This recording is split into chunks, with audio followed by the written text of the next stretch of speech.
Welcome to Excel to Tally software.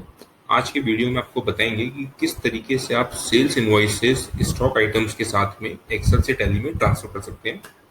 सबसे पहले आप क्विक अकाउंट टूल ओपन करेंगे, टूल की हेल्प शीट में जाएंगे, यहाँ पे पोर्ट चेक करेंगे। पोर्ट यहाँ पर 9000 आ रहा है। आप टैली ओपन करेंगे, जिस भी कंपनी में आप काम करना चाहते हैं वो कंपनी ओपन करेंगे और यहाँ पोर्ट मैच करेंगे। अभी दोनों जगह पोर्ट आपका सेम आ रहा है। अगर आपका पोर्ट दोनों जगह सेम नहीं आता है तो आप इस टूल के अंदर यहाँ पर पोर्ट को चेंज कर सकते हैं।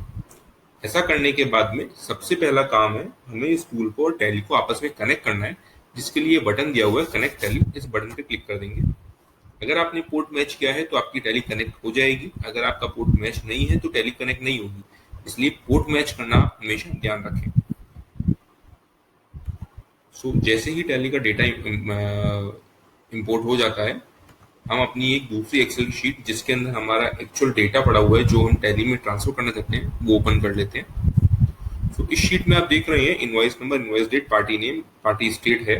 यहाँ पर ये आइटम की डिटेल्स है, stock item name, quantity, taxable value, then GST and then invoice value. One by one हम इस डेटा को कॉपी करना स्टार्ट करेंगे।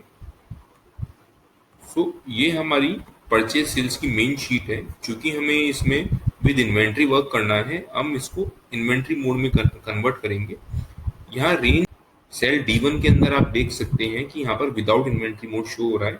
हमें इसे चेंज करना है तो हम इन्वेंट्री मोड पे क्लिक करेंगे, इसको कंफर्म कर देंगे। अभी ये जो टूल है वो इन्वेंट्री मोड में कन्वर्ट हो गया है और जितने भी ये कॉलम्स थे टैक्सेबल वैल्यूज, ये सारे कॉलम्स लॉक हो गए हैं। क्योंकि हमें यहाँ पर कोई भी टैक्सेबल वैल्यू अब नहीं डालनी है, ये ऑटोमेटिकली आएगी स्टॉक के डेटा से। वो मैं आपको आगे बताऊंगा। अब हम वन बाय वन अपना डेटा कॉपी करना स्टार्ट करते हैं। मैं invoice number and invoice date पहले कॉपी कर लेता हूँ।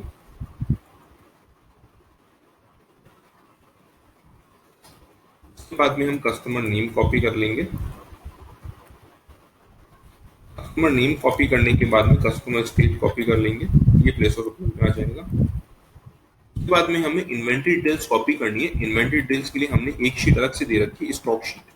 स्टॉक शीट और परचेज सेल शीट दोनों ही आपस में इंटरलिंक्ड है। जो भी डेटा आप स्टॉक शीट में डालेंगे उसकी समरी अपने को परचेज सेल शीट में मिलेगी।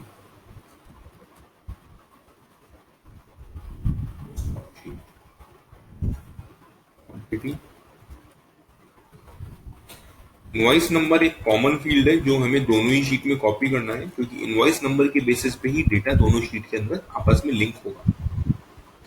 गोडाउन नेम हम टैली में से यहाँ पे ड्रॉप डाउन में शो होगा, जितने भी टैली में गोडाउन नेम्स है वो यहाँ शो होंगे, यहाँ से कॉपी कर लेंगे।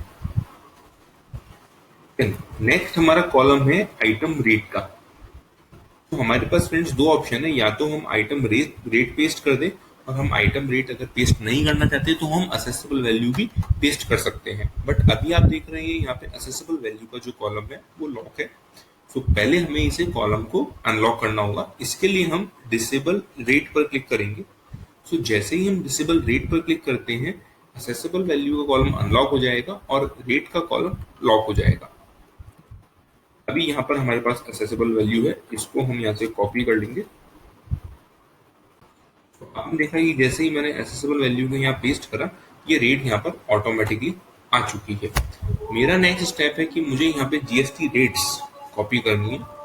मैं जीएसटी रेट का कॉलम यहाँ से लूंगा और जीएसटी रेट को भी हम यहाँ पर पेस्ट कर देंगे। ओके, अभी जो हमारा डेटा कॉपी पेस्ट का जो वर्क था वो हमने कंप्लीट कर लिया है। अभी जो नेक्स्ट स्टेप है, पहले हमें ये आइडेंटिफाई करना है कि इसमें से कौन से आइटम टैली के अंदर अवेलेबल हैं और कौन से आइटम टैली में अवेलेबल नहीं है।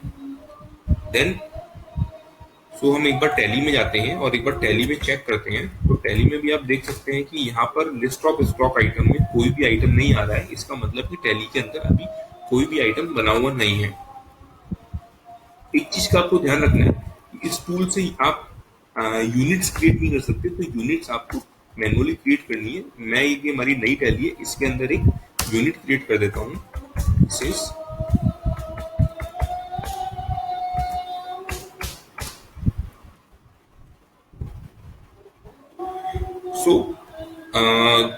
ये जो लिस्ट ऑफ आइटम्स है इसमें आइटम रिपीट हो रहे हैं। हमें क्या करना है, हमें इसमें से यूनिक आइटम जो कि टैली के अंदर नहीं है वो क्रिएट करने हैं। तो ऐसे आइटम को ऑटोमेटिकली ये टूल कैसे आइडेंटिफाई करता है वो मैं आपको बताऊंगा। आप वैलिडेट शीट पर क्लिक करेंगे। जैसे ही आप वैलिडेट शीट पर क्लिक करेंगे ये टूल एक एक आइटम रीड करेगा, उसे कंपेयर करेगा टैली के डेटा से कि वो आइटम टैली के डेटाबेस में है या नहीं, और अगर वो आइटम टैली के डेटाबेस में नहीं है तो उसे ये यहाँ पर रेड कलर से हाईलाइट कर देगा, जैसा कि आप यहाँ देख पा रहे हैं।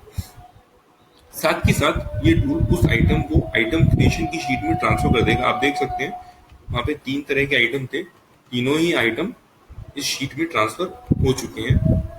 अब हमारा नेक्स्ट स्टेप है, हमें यहाँ पर उस आइटम की यूनिट सेलेक्ट करनी है। सो हम ड्रॉप डाउन में से यूनिट सेलेक्ट करेंगे। सो फ्रेंड्स, इधर आप देख पा रहे हैं कि यूनिट अभी ड्रॉप डाउन में कुछ भी नहीं आ रही है, क्योंकि वो यूनिट हमने अभी अभी टैली के अंदर क्रिएट किया है और उसके बाद में इस टूल के अंदर डेटाबेस को रिफ्रेश नहीं किया है। सो हम हेल्प शीट में जाके सबसे पहले डेटा को रिफ्रेश करेंगे।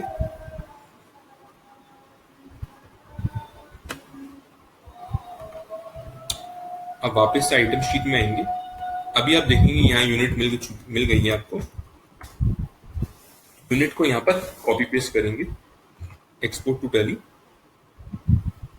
यस। सो अभी आप देख पा रहे हैं यहाँ रेस्पॉन्स टैली से रिसीव हुआ है, क्रिएटेड 3 आइटम टैली के अंदर क्रिएट हो गए हैं। अब हम वापस टैली में जाते हैं और चेक करते हैं कि क्या वो आइटम वहां पर वास्तव में क्रिएट हो चुके हैं।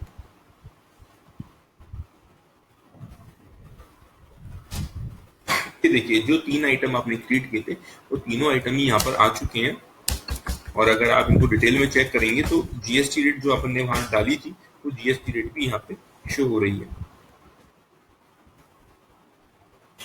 इसके बाद हम वापस से अपनी स्टॉक शीट में आ जाएंगे। अब जब आप स्टॉक शीट में आकर के इसको वैलिडेट करेंगे,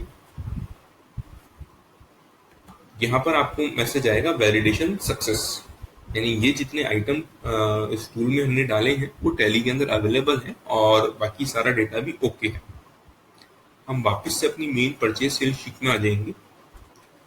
सो अब इस परचेज सेल शीट में हमें एक चीज देखने को मिल रही है कि यहाँ पर इनवॉइस नंबर रिपीट हो रहे हैं। इनवॉइस नंबर 1 3 बार आ रहा है। सो इस शीट के अंदर हमें कोई भी इनवॉइस नंबर रिपीट नहीं करने है, हमें इसमें एक इनवॉइस नंबर एक ही बार डालना है।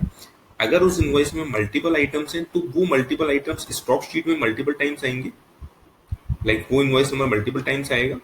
बट इस परचेज सेल शीट के अंदर हमें एक इनवॉइस नंबर एक ही बार चाहिए। सो ऐसे डुप्लीकेट इनवॉइसेस को डिलीट करने के लिए हमने एक बटन दिया है, रिमूव डुप्लीकेट्स। तो जैसे इस बटन पे क्लिक करेंगे ये डुप्लीकेट इनवॉइसेस को यहाँ से रिमूव कर देगा और केवल यूनिक इनवॉइसेस ही यहाँ पर शो होंगी। ऐसा करने के बाद में हम शो फिगर्स बटन पे क्लिक करेंगे। इस बटन पे क्लिक करते ही जो डेटा हमने स्टॉक शीट में डाला है वहां से समराइज वैल्यू यहाँ कॉलम्स के अंदर हमें रेस्पेक्टिवली दिखाई देगी। यहाँ सीजीएसटी एंड आईजीएसटी आप देख पा रहे हैं ऑटोमेटिकली कैलकुलेट हो जाएगा।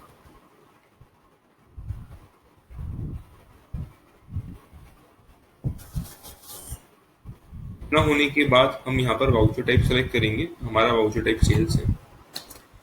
सो नेक्स्ट हमारा स्टेप रहेगा हमारे सेल्स लेजर मैपिंग का। सो डेफिनेटली जब भी हम कोई सेल्स एंट्री टैली में करते हैं तो वो सेल्स एंट्रीज किसी न किसी सेल्स लेजर में जाएगी। अभी तक हमने जो डेटा इस टूल के अंदर कॉपी पेस्ट किया है वहां पे हमने कहीं पर भी ये डिफाइन नहीं किया है कि हमारा अल्टीमेटली सेल्स लेजर कौन सा होगा। सो वो हमें कहाँ डिफाइन करना है वो मैं आपको बताने जा रहा हूँ। आप यहाँ लेजर मैपिंग पे क्लिक करेंगे। लेजर मैपिंग पे क्लिक करने के बाद में ट्रांजेक्शन टाइप में से सेल सेलेक्ट करेंगे। यहाँ सेल सेलेक्ट करने के बाद में नीचे आपको ड्रॉप डाउन दिख रहे हैं। सो जितनी भी जीएसटी की रेट्स हैं उन सब रेट्स के लिए यहाँ पर एक ड्रॉप डाउन है। उस ड्रॉप डाउन में से हम रेस्पेक्टिव सेल्स लेजर सेलेक्ट करेंगे। सो अभी जो लेजर्स यहाँ पर सेट हैं वो ही मेरे टैली के अंदर बने हुए हैं। सो मुझे अभी यहाँ कुछ भी चेंजेस करने की जरूरत नहीं है। बट आपके केस में आप तो जहाँ भी लेजर कोई टाइप करना है वहाँ का डिलीट करके आप अपने लेजर का नाम टाइप करेंगे। इस तरह से ड्रॉप डाउन में से आप सेलेक्ट कर पाएंगे। सेल्स लेजर मैप होने के बाद में मेरा नेक्स्ट स्टेप रहेगा कि मैं जीएसटी के लेजर को मैप करूं। तो मैं यहाँ पे जीएसटी के लेजर मैप करूंगा।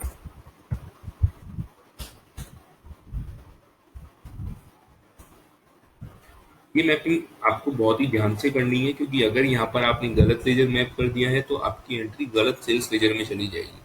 तो हमेशा इस मैपिंग को एकदम ध्यान से करें और जो भी मैपिंग आप यहाँ पे करते हैं उसे सेव कर दें। ये मैपिंग एक बार सेव हो जाएगी तो फिर स्कूल के अंदर सेव रहेगी। आप नेक्स्ट टाइम अगर डेटा सिमिलर कोई डेटा प्रोसेस करते हैं तो आपको दोबारा मैपिंग करने की जरूरत नहीं पड़ेगी। तो ऐसा करने के बाद में हम यहाँ पर इस शीट को वैलिडेट कर लेंगे। तो जैसे ही हम इस शीट को वैलिडेट करेंगे, टूल आइडेंटिफाई करेगा कि इस शीट में क्या क्या एरर्स हैं और उन सभी को हाईलाइट कर देगा। जितने भी एरर्स उस शीट में मिले हैं उन सबके लिंक्स आपको यहाँ एरर रिपोर्ट में मिलेंगे। तो अभी आप इसमें देख सकते हैं कि जितने भी पार्टी नेम्स हैं सारे ही इस टूल ने रेड कलर में हाईलाइट कर दिए हैं, क्योंकि ये सारे ही पार्टी नेम टैली के अंदर अवेलेबल नहीं है। सो हमें क्या करना है, हम पहले टैली में चेक करेंगे क्या टैली में हमारा कोई लेजर बना हुआ है। तो यहाँ आप देख सकते हैं, मैं सन्ड्री डेटर्स ग्रुप आपको दिखाता हूँ। सन्ड्री डेटर्स ग्रुप के अंदर एक भी लेजर यहाँ पर नहीं है। अब हम लेजर शीट में आएंगे। तो जैसे ही आप लेजर शीट में आ रहे हैं, यहाँ आप देख पा रहे हैं कि जितने भी वो लेजर्स थे वो सारे ही इस टूल ने लेजर शीट में ट्रांसफर कर दिए हैं। सो इस लेजर शीट से हम सबसे पहले ये पार्टी नेम क्रिएट करेंगे। तो उसके लिए कंपलसरी फील्ड है पेरेंट ग्रुप। यहाँ हम पेरेंट ग्रुप डाल देंगे और एक्सपोर्ट टू टैली कर देंगे। जैसे ही एक्सपोर्ट करेंगे, कंफर्म करेंगे, कंफर्म करते ही ये सारे लेजर्स टैली के अंदर क्रिएट हो जाएंगे और टैली से रेस्पॉन्स मिलेगा एंट्रीज क्रिएटेड 5। अब वापस हम टैली में जाते हैं और टैली में जाकर के अगर हम चेक करेंगे तो आपको यहाँ पर 5 डेटर्स के अंदर लेजर्स दिखाई देंगे।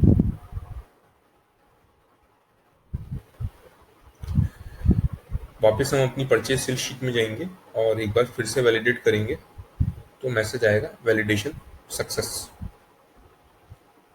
अब हमारा ये डेटा पूरी तरीके से टैली में एक्सपोर्ट करने के लिए तैयार रेडी है। हम जैसे ही एक्सपोर्ट बटन पे क्लिक करेंगे सारी एंट्रीज टैली में चली जाएगी।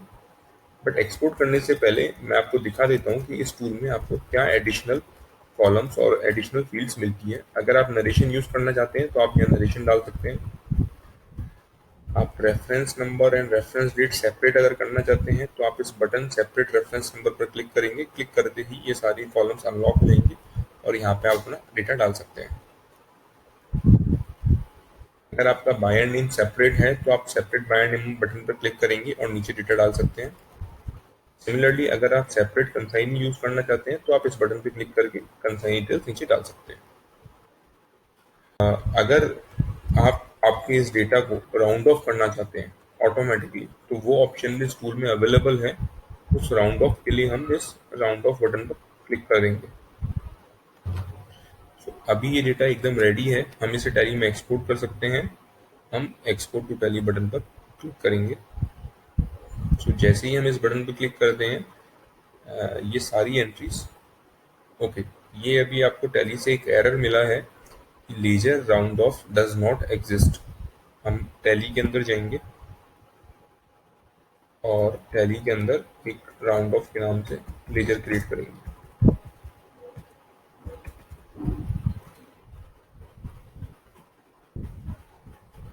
वापस टूल पे आएंगे और एक बार फिर से एक्सपोर्ट टू टैली पर क्लिक कर देंगे।